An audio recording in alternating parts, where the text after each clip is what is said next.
Incoming device is an iPhone online. 8 Plus. Still the reviews, white like color. through the roof. Rear camera lens not appear to be cracked, but the back glass does have fractures spanning mainly from the upper left-hand corner of the device all the way to the lower corner.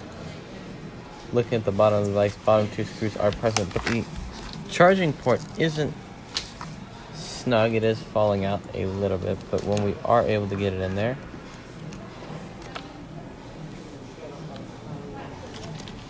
it's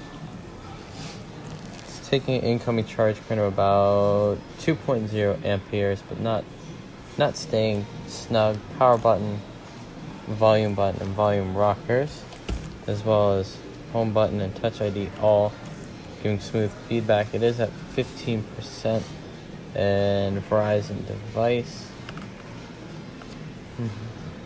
Charging port isn't snug with the. Go ahead and see what the master technician advises.